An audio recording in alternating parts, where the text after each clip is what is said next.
বাংলাদেশে নতুন সরকারের শপথ গ্রহণ অনুষ্ঠানে যাচ্ছেন লোকসভার স্পিকার ওম বিড়লা। ভারত সরকারের প্রতিনিধি হিসেবে তিনি যাচ্ছেন বলে ভারতীয় বিদেশ মন্ত্রকের তরফে জানানো হয়েছে। বাংলাদেশে সরকার গঠনের তোড়জোড় করছে বিএনপি। মঙ্গলবার শপথ গ্রহণ অনুষ্ঠান রয়েছে, আর সেই শপথ গ্রহণ অনুষ্ঠানে যোগ দিচ্ছেন লোকসভার স্পিকার ওম বিড়লা। ভারতের প্রতিনিধি হিসেবে তিনি থাকবেন বলে ভারতীয় বিদেশ মন্ত্রক জানিয়েছে। শপথ গ্রহণে ওম বিড়লার যোগদান দুদেশের সম্পর্ক আরও সুদৃঢ় করবে। প্রতিবেশী দেশ হিসেবে দুদেশের ইতিহাস সংস্কৃতিতে অনেক মিল রয়েছে। তারেক রহমানের নেতৃত্বে বাংলাদেশের নতুন সরকারকে স্বাগত জানায় ভারত। শপথে স্পিকারের যোগদানের কথা জানিয়ে বার্তা ভারতের বিদেশ মন্ত্রকের।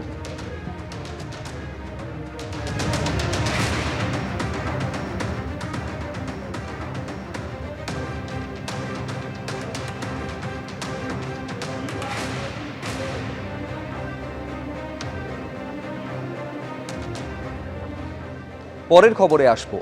শিবরাত্রি উপলক্ষে সোশ্যাল মিডিয়ায় শুভেচ্ছা মুখ্যমন্ত্রীর। জলপেশ থেকে তারকেশ্বর, মহাকাল তীর্থ থেকে বক্রেশ্বর শিব মন্দির সহ বিভিন্ন ধর্মীয় স্থানে সংস্কারের খতিয়ান দিয়ে পোস্ট করেছেন মমতা বন্দ্যোপাধ্যায়। তিনি লিখছেন, ইতিহাস, ঐতিহ্য ও বিভিন্ন ধর্মের সহাবস্থানে সমৃদ্ধ আমাদের বাংলা। সেই ঐতিহ্যকে বজায় রাখতে সকল ধর্মের বিভিন্ন ধর্মস্থানগুলির সংস্কার চলছে। গত 15 বছর ধরে বিভিন্ন ধর্মস্থানের সংস্কার এবং সার্বিক উন্নয়ন করে চলেছে রাজ্য সরকার। শান্তি ও ধর্মীয় সম্প্রীতি বজায় থাকুক, পোস্ট মুখ্যমন্ত্রী।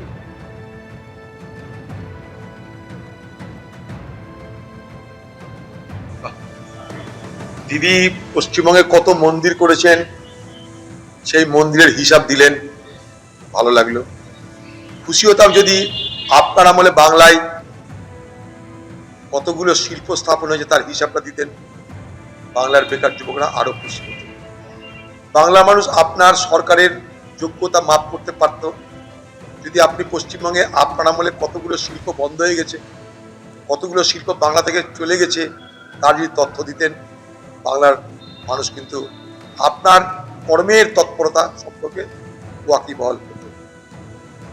পশ্চিমবঙ্গের মানুষকে দিদি এখন অনেক কিছুই করবে।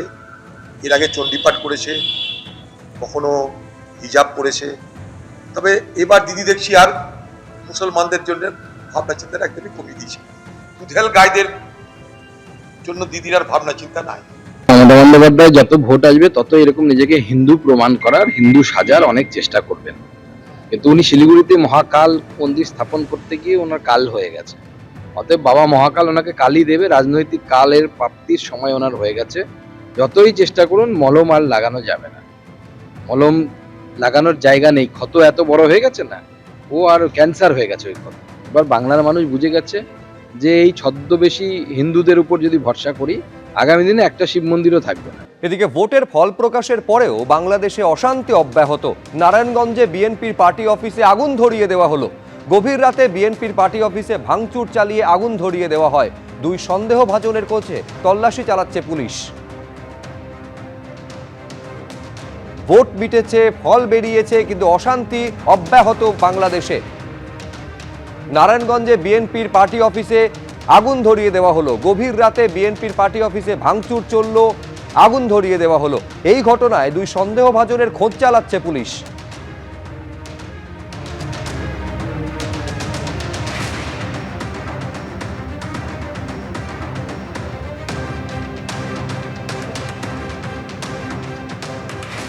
বাংলাদেশে সীমান্ত এলাকায় ভালো ফল করেছে জামাত, আর এবার রাজ্য সরকারকে নিশানা করলেন বিরোধী দলনেতা শুভেন্দু অধিকারী। সীমান্ত সুরক্ষায় ডাবল ইঞ্জিন সরকারের তত্ত্ব তুলে ধরেছেন বিরোধী দলনেতা। বাংলাদেশে সীমান্তবর্তী 68টি আসনে জিতেছে জামাতের প্রার্থীরা। সীমান্তে বেড়া দেওয়ার জমি দিতে অসহযোগিতা করছে তৃণমূল সরকার। পশ্চিমবঙ্গের প্রয়োজন বিএসএফের সঙ্গে পূর্ণ সহযোগিতা করা, নির্দিষ্ট সময়সীমার মধ্যে সীমান্তে বেড়া দেওয়ার কাজ সম্পূর্ণ করা। অনুপ্রবেশের বিরুদ্ধে জিরো টলারেন্স নীতি প্রয়োজন পশ্চিমবঙ্গে। ভোট ব্যাংকে রাজনীতি নয়, নিরাপত্তা কেন্দ্রিক শাসন ব্যবস্থা প্রয়োজন। ডাবল ইঞ্জিন সরকারই পশ্চিমবঙ্গের সীমান্ত সুরক্ষিত রাখতে পারে। সোশ্যাল মিডিয়ায় বার্তা শুভেন্দু অধিকারী।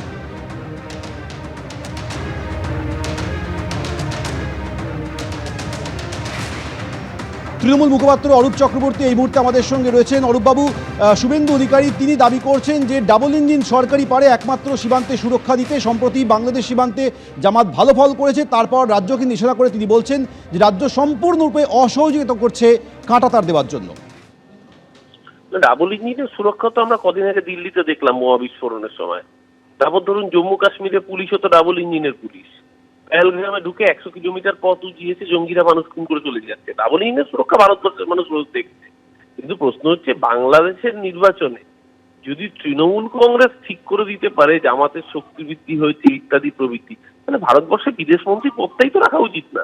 সবার আগে অবিলম্বে বিদেশমন্ত্রীকে পদত্যাগ করতে বলা উচিত। দেশের প্রধানমন্ত্রী নরেন্দ্র মোদী তার মানে অপদার্থ। সবার আগে পদত্যাগ করতে বলা উচিত। যে প্রধানমন্ত্রীর কোনো নিয়ন্ত্রণই নেই, বাংলাদেশের প্রতিবেশী রাষ্ট্র, তার নির্বাচনে তৃণমূলের ভূমিকা, মানে পাগলামির তো একটা লিমিট থাকে। বরং আমরা দেখলাম এই সীমান্তবর্তী অঞ্চলগুলোতে একচেটিয়া ভাবে জামাতের আসন বৃদ্ধির ফলে ওপারে ঠিক জামাত যে মৌলবাদী শক্তি, মুসলমান মৌলবাদী শক্তি, এপারে এই একইভাবে হিন্দু মৌলবাদী শক্তির নাম হচ্ছে RSS, বিজেপি, বজরং দল। ওপারে এক মৌলবাদের বারবারন্ত হলে আরেক মৌলবাদ তারা পিছুল করতে থাকে। রিপিট আর ওপিট। ওপারে জামাতের বারবারন্তর পুরো বেনিফিটটা বিজেপির জন্য হয়েছে, কারণ এই বর্ডার লাগোয়া অঞ্চলগুলোতে আপনি দেখবেন অধিকাংশ লোকসভাগুলো বিজেপির দখলে। আজকে আলিপুরদুয়ার, জলপাইগুড়ি, দার্জিলিং, রায়গঞ্জ, বালুরঘাট থেকে শুরু করে নিচে রানাঘাট, বনগাঁ, সমস্ত এই বর্ডার লাগোয়া জায়গাগুলোতে বিজেপির সাংসদ, আর ওপারে জামাতের সংসদ, মানে জামাতের প্রতিনিধি, জামাতের সাংসদ পার্লামেন্টে। মানে দুই ভাই আর কি, কুম্ভ মেলায় হারিয়ে যাওয়া দুই ভাইয়ের মতো। ওপিতে জামাত, এপিতে বিজেপি। মুদ্রার এপিট আর ওপিট, কে কার পিছুল করছে গোটা ভারতবর্ষের মানুষ দেখেছে। অনেক ধন্যবাদ আমাদের সঙ্গে কথা বলার জন্য। এবিপি আনন্দ, এগিয়ে থাকে, এগিয়ে রাখে।